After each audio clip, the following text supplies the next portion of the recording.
Today we're looking at some of the sustainable drainage systems we put in as our SuDS for Schools project.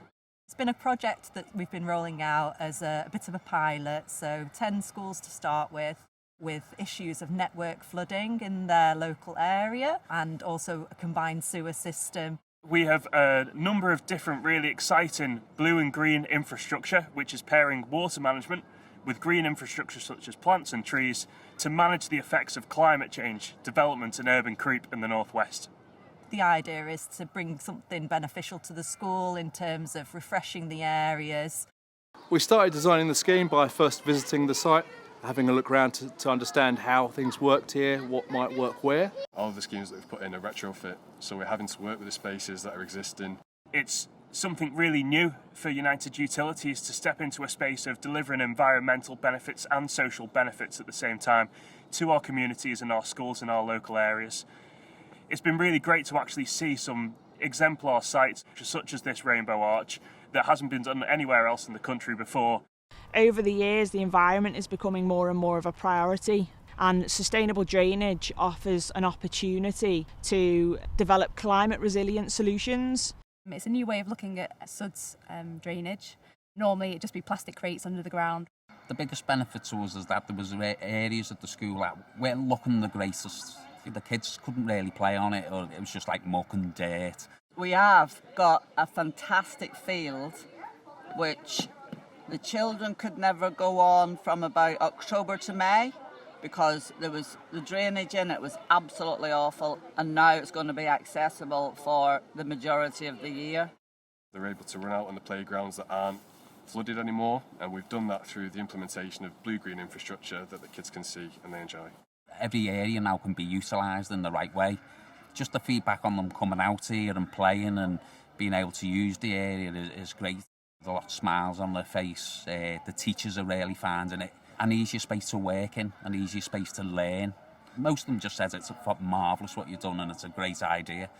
It's just one of these projects where I can say genuinely it's worked really well here. Next steps, we're hoping to use what's been done on the 10 schools across the district and hope to implement that on further schemes in different types of locations, whether that's hospitals, open spaces, community areas, as well as continue what we're doing in the school space as well. All I thought they did was provide water and take the sewage away. Them to be working in the community, in schools, is just amazing, because there's no way as a school our resources would ever have allowed us to have such a thing in our school grounds.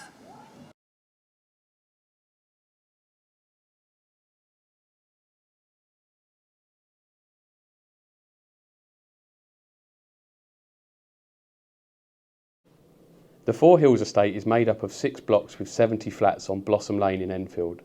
The frontage of the properties historically had grass areas, but these were later asphalted over to create a vast area of impermeable paving.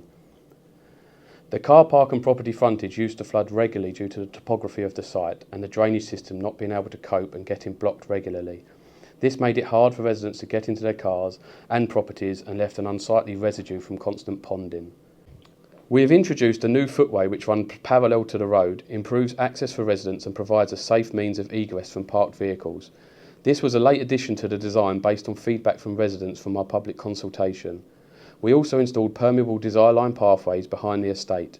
In addition, the scheme now provides step-free access to all ground floor flats, and the paving has been designed to offer the residents an area away from the public footway which has helped build a sense of community in the blocks. I'm standing here next to some of the new rain gardens and footways on the Four Hills estate. As you can see, we have created some large roadside rain gardens and a parallel footway next to the road.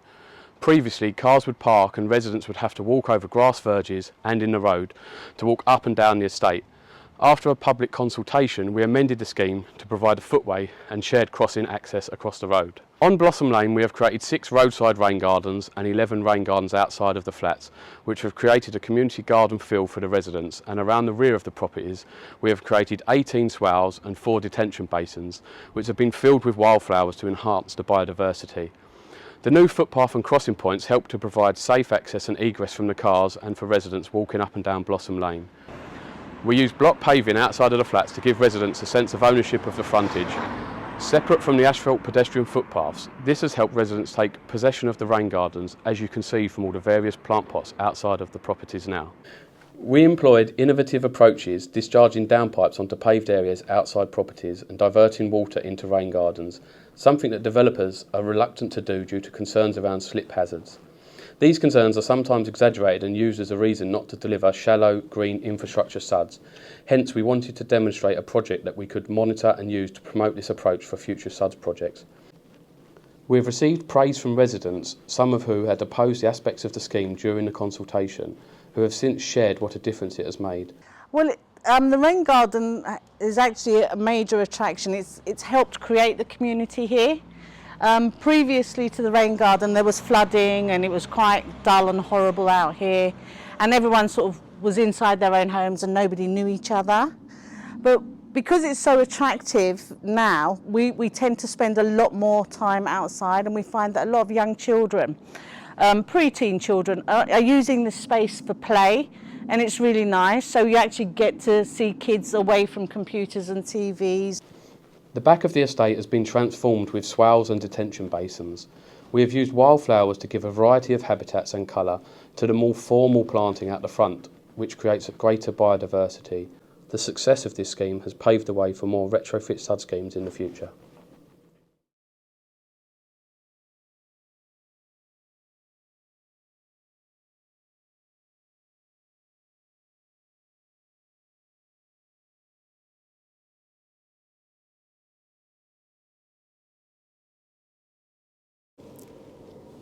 The Brook is one of London's lost rivers. You can see it above ground at Firs Farm and Pims Park wetlands. The rest of the time it's in a pipe beneath everyone's feet. It flows through Edmonton, a highly urbanised area which is subject to lots of surface water flood risk.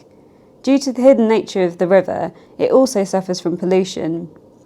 We've used rain gardens to highlight the route of the river and address the flood risk and water quality issues. We call this the Brook Green Link. But our rain gardens have also transformed the streets, helping to reduce traffic speeds, facilitate crossing points, and putting new life into dead spaces, with 3 landmark locations at Westerham Shops, Hazelbury School, and Park Lane Pocket Park. So we're here at Westerham Avenue Trader Shops, and we're standing where the service road used to be. What we've done is we've used rain gardens as the main design feature, and in a way put them at the heart of the scheme. So what they do is they help to rationalise the parking and separate the traffic from the pedestrian areas. They also take surface water runoff from the carriageway, and they also create these interesting spaces in between we've used for seating areas and play on the way features, and just all overall just created this much more welcoming and safe place to be. Hi, my name's Tony. Got a shop here. I've been here 26 years, and this is one of the best things that's happened around here. Used to be called Edmonton, it's now called Edmontonshire. The flower beds are great and the children love them. Thank you, ENFIELD Council. Here outside Hazelbury Primary School we've created build-outs to create a chicane effect. What this does is it gives more space for children crossing the road to school. Before, this whole area was full of parked cars and cars beeping at each other, and now we've created a better space for a school street which feels much safer for everyone. The project has created more than 1,000 square metres of rain garden and improved 1,000 square metres of existing green space. The Park Lane Pocket Park is the last landmark feature of the Brook Green Link before you can see the river in Pims Park wetlands. The river is actually beneath the green space. Before, the whole green space was a fenced-off raised area.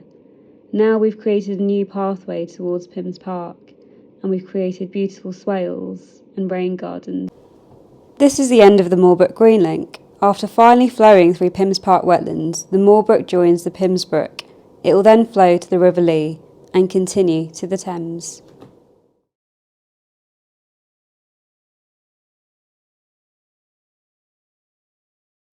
Introducing SuDSlab UK at the University of Hull. SuDSlab UK is an initiative by the University of Hull that's been led by the Energy and Environment Institute. to basically understand the hydrology on campus and use that to improve sustainable drainage schemes that we already have on campus, make them work better, but also develop new sustainable drainage schemes. What we've done is built a whole new measurement framework that lets us actually understand how the hydrology varies across the site where we're working. So one really exciting thing that we've already found out, which shows why we need SuDSlab, is it's let us understand where water is at different times. And one of the things we've seen from this already is that the swale that we have on campus that helps the drainage on one of the car parks could be used more to store water for a longer period of time. SuDSlab UK is comprised of an array of 300 remote hydrological, weather and water quality sensors that are spread across a range of different environments, SuDS elements and sewer outflows that are spread over about 50 hectares on the campus site. We also have sensors in our 3 shallow 6-metre boreholes and 2 deep boreholes that are over 40 metres deep, which have been installed in collaboration with Yorkshire Water. We're monitoring soil moisture profiles, rainfall, conductivity as an indicator of water quality, water depths, flow rates and temperature. Data are collected at 5-minute intervals and displayed in real time on a Davis digital dashboard and shared online via Hull City Council on their Smart City platform. SuDSlab for us was an excellent opportunity to really showcase what you can do, but also using the university with all the research that they do and all the monitoring equipment to link it to things like groundwater, and to just be able to showcase and be able to say to people, these are pilot SuDS, this is what we're doing. We can clearly show the benefits of delivering these on biodiversity, on water quality, on water quantity, the flood risk, and amenity and recreation. Partnerships have been a mainstay of this project since it started. We aim to maximise the benefits that this project can deliver, not just to the university in terms of research, but also for our partners in the water industry and regional government. The university is committed to supporting local economic growth and the development of small businesses as well.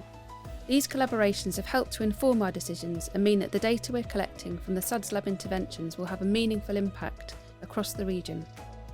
So in the future, we'd like to sort of roll this out so that we can engage with a wider audience with the SuDSlab data, but also the sustainable drainage components that we have on campus, get the community in and start to really get people to interact with sustainable drainage and start to understand it a bit better and hopefully get more people on board with implementing this on their own properties.